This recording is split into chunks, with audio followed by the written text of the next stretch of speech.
16th century के बाद Spanish, Francis, Dutch और अंग्रेजों ने नॉर्थ अमेरिका में कॉलोनी बनाना स्टार्ट किए।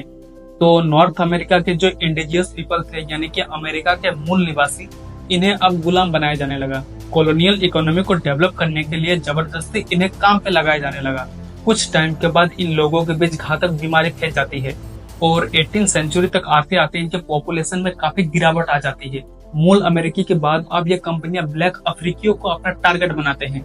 इनसे दिन रात मेहनत मजदूरी कराते हैं, इनसे बहुत ही ज्यादा काम लिया जाता है और इनके साथ जानवरों से भी ज्यादा बदतर सलूक किए जाते हैं। और ये सब 18th सेंचुरी तक चलते जाता है। 18th सेंचुरी के वो समय अमेरिका में इलेक्शन होते हैं और अमेरिका के 16th प्रेसिडेंट चुने जाते हैं और सदियों से चले आ रहे अमेरिका के इस सेलिब्रिटी सिस्टम को खत्म करते हैं। साथ ही अमेरिका में जो सिविल वॉर चल रहे थे ये उसको भी खत्म करते हैं। ये वो इंसान थे जो कहते हैं कि यदि मुझे एक पेड़ काटने के लिए 6 घंटे दिए जाए तो मैं पहले का 4 घंटा अपनी कुल्हाड़ी की धार तेज करने में लगाऊंगा। ये होते हैं अमेरिका के ग्रेट प्रेसिडेंट अब्राहम लिंकन।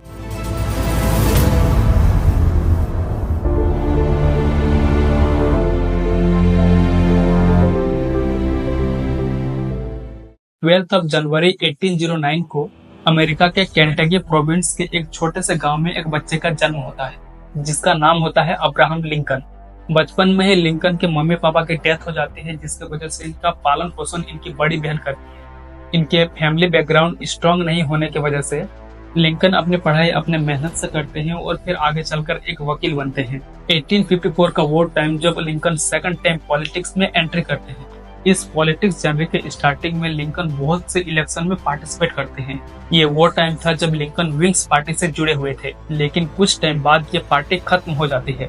फिर 1856 में एक नई रिपब्लिकन पार्टी में ज्वाइन होते हैं और इस पार्टी में लिंकन एक बेहतर लीडर साबित होते हैं और इन्हें चांस मिलता है वाइस प्रेसिडेंट का इलेक्शन लड़ने का।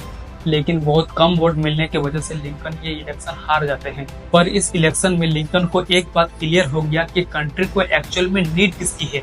ये वो टाइम था जब कंट्री में सेलिब्रिटी सिस्टम एक हाई लेवल पे हुआ करता था, क्योंकि जो व्हाइट पीपल्स थे वो साउथ के स्टेट्स में जो उपजाऊ जमीन थे जिसमें बेहतर एग्रीकल्चर हुआ करता था, ये उस जमीन के मालिक हुआ करते थे।